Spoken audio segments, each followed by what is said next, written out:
Vous souvenez-vous, j'ai fait une vidéo dans laquelle j'ai parlé des théories en général de Minecraft. Pour être honnête avec vous, j'ai quelques petits problèmes de connexion à Internet, ce qui fait que du coup, je ne sors pas forcément beaucoup de vidéos. Mais je vais essayer de faire en sorte que ces vidéos soient plus qualitatives. La vidéo que j'ai faite a fait 71 vues en 6 jours. Et je me demandais si je devais refaire un nouveau concept sur la chaîne, refaire une nouvelle théorie Minecraft, ou m'arrêter là. Et je vais donc vous parler aujourd'hui d'une créature assez étrange, spéciale, mais surtout qui n'aurait jamais dû voir le jour. Cette créature n'a pas l'air vivant. Il ressemble plutôt à une erreur de la nature. Un truc qui aurait poussé dans un monde malade, comme une plante carnivore qui aurait appris à marcher. Une silhouette de loin, à sa forme presque ridicule, jusqu'à ce qu'on comprenne un corps vertical long et rigide comme un tronc, avec aucun bras, 4 pattes courtes collées au bas du corps comme des racines, et une posture immobile trop calme, comme s'il attendait.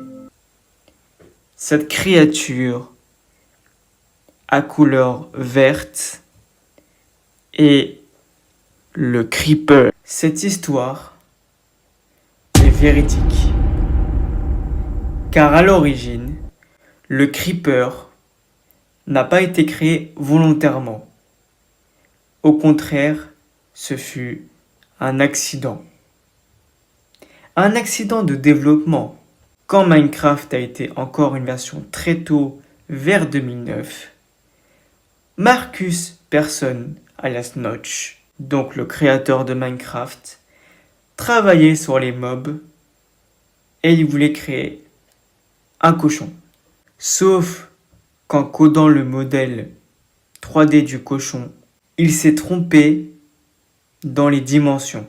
Au lieu d'un corps horizontal, il a obtenu un corps vertical long et bizarre, avec des pattes mal placées.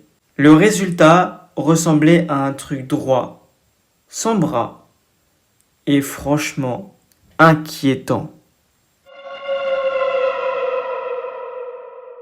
Au lieu de supprimer l'erreur, Notch s'est dit « Ok, 3 petits points, ça fait peur, on garde. » Et c'est comme ça que le Creeper est né. Et cette histoire, théorique mais vraie, est un simple bug devenu une icône. Et pour tous ceux qui ont joué à Minecraft, vous savez que vous avez une haine et une colère contre ce mob. Moi qui ai fait des lives, des vidéos, ou même qui ai joué tout seul, je peux vous dire que ce mob m'a toujours traumatisé et m'a toujours énervé parce que je devais réparer ces dégâts. Ce qui amène à la première, mais des premières idées derrière le monstre, qui ne fasse pas juste taper et fuir, mais qui crée de la tension.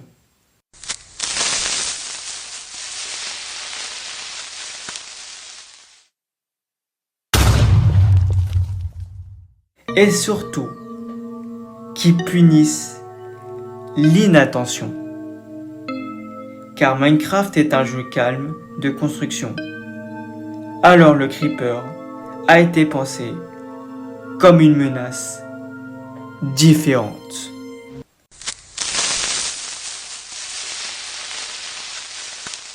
C'est un monstre piège, silencieux, qui s'approche doucement et qui te force à réagir rapidement.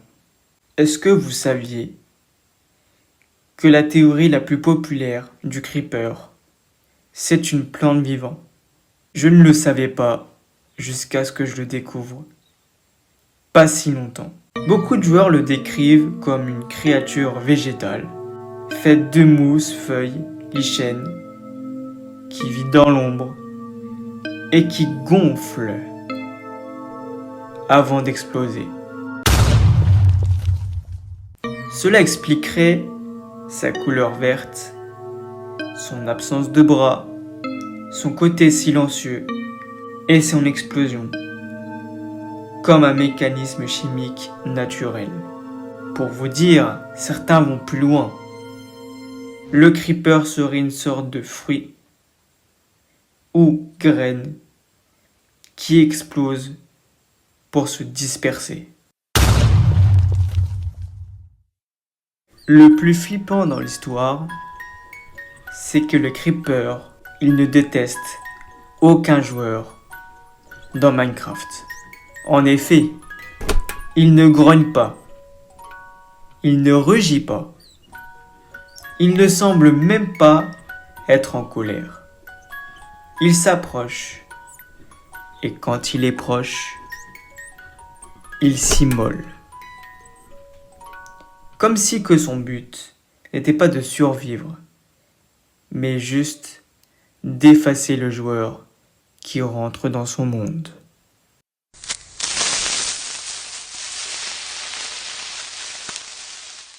Et pour conclure, le creeper est devenu le symbole de Minecraft.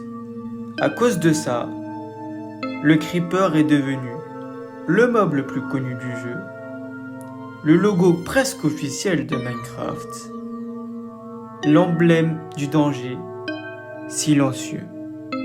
Même si toi tu es derrière ton écran et que tu ne connais pas forcément Minecraft, je peux vous dire que les gens le connaissent forcément et précisément le visage du creeper.